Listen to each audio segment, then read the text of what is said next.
Thank you for giving me this opportunity. Actually, I'm not going to talk about AI. I'm going to talk about humans.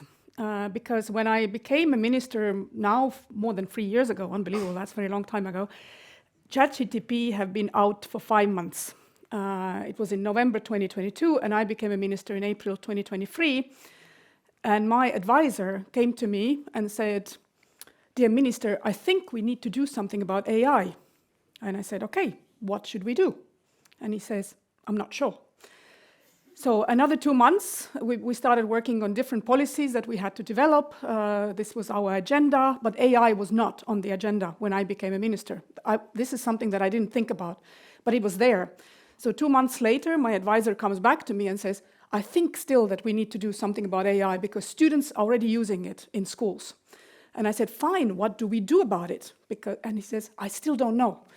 So what we did was that we went to the smarter people who actually knew something about AI, and we had a lot of rounds of meetings and discussions with neuroscientists, with cognitive scientists, with tech companies, with IT people to figure out how is AI going to affect the education and learning and what should we as a policymakers do about it.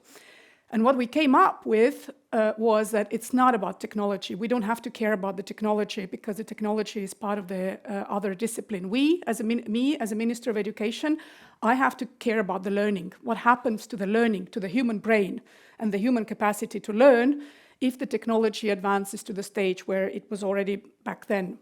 So my question was then, when AI is here and when AI is so magnificent, then what is something that we have to do in education system for the humans of next generation? But it's not a new question because back in 2017 already, OECD, which is an international organization on economic cooperation, did a survey of skills, labor skills, the workers in the workforce.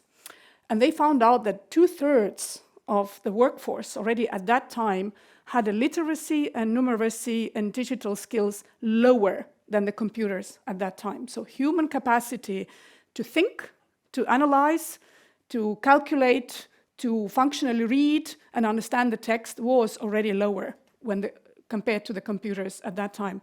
So that was a very big question to the education system. So what about the humans? Should we actually give up learning altogether? Why would we need to develop our brains and our capacity to think, to analyze, and many other things if there are computers who can do this, that can do this? Like, what is exactly the education then for? And that's a very big question. So we were struggling with this question for almost a year in the ministry when we were discussing with the experts about this. And we came to the realization that it's not the first time in human history when the technology puts humans under the cognitive pressure, under the true evolutionary pressure. One time when it was happening was when the printed press was invented, when humans, the literacy, the reading skills were not universal. But then the printing press was invented, and what happened to humankind was that every human learned to read. So all the humans actually evolved in a capacity to learn reading.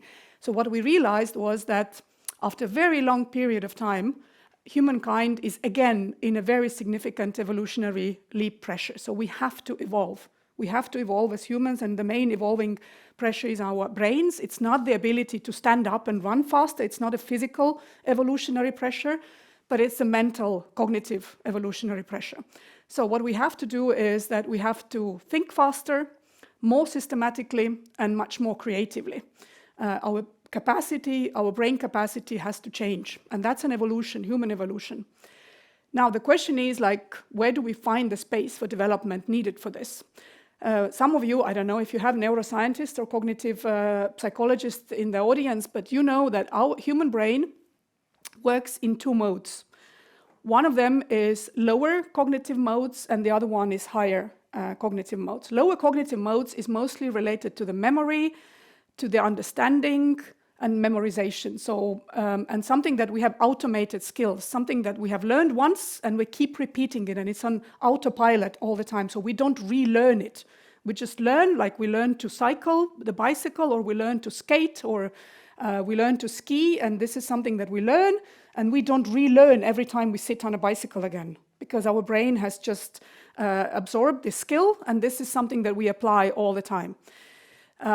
This is a mode that our brain prefers to be on all the time. So it prefers to be on this lower cognitive mode that we learn once and then we keep repeating. Our stereotypes, for example, come from that lower cognitive mode. We learn that Italians are loud, and then we expect every Italian to be loud every time we meet them, because that's how our brain operates. We just don't relearn every time we meet an Italian. We have to relearn the person. We had lots of talks before here how we have to learn actually out of box, but most of the time our brain prefers to be on a lower cognitive mode. Higher order thinking or higher cognitive mode is when we have to constantly be in a learning mode, like we have to relearn all the time. The thing that we learned yesterday is not something that we use today in the situation. In a situation where we are today, we have to learn again. We have to relearn again, use our base knowledge to learn a new situation.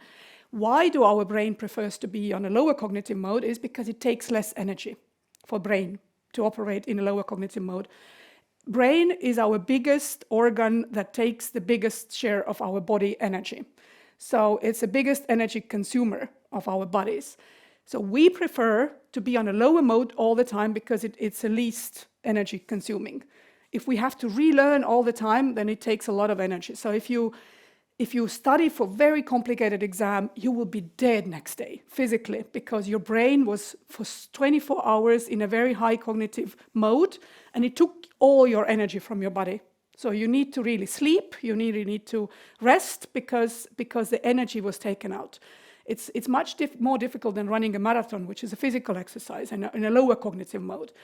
So human brain is more the time in the lower cognitive mode. In an AI era that we are living in, that's not an option any longer to be constantly on a lower cognitive mode.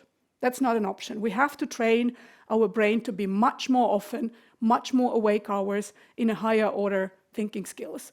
And here is this cognitive tree that you see. The lower cognitive thinking skills is remembering, just the memory, just memorizing something, understanding what you have just memorized and applying it. As I said, like bicycle, you learn to ride a bicycle, or you learn that Second World War started in 1939, and then you understand it, and then every time somebody asks, you just automatically say it. You don't think anymore about this. So this is like lower cognitive thinking skills. The higher order thinking skills is analyzing all the time. Why did it start 1939? What were the reasons? Who were the actors? Why did they do that? You have to put the different actors together, think about their relationships, think about the actions, the motives behind it. So this is much more complex process. Also evaluating, giving assessment, having ethical evaluation on certain things. This is higher order cognitive thinking. And creation, being constantly in a new situation, in a new environment, in a new situation. That's also something that makes your brain very tired because it takes a lot of energy. Now, education systems throughout 200 years have mostly focused on lower order thinking skills. You know, learn something, remember, understand, apply, and then you do the test. The teacher was going to check whether you have actually understood it, whether you have understood it or not, whether you are not analyzing it, how you use it in a new situation, how you create something new out of this. Education systems are not really going that far. They are most of the time going to this remembering, understanding, applying. Only when you get to the PhD and research, that's when you get to this higher order cognitive thinking skills.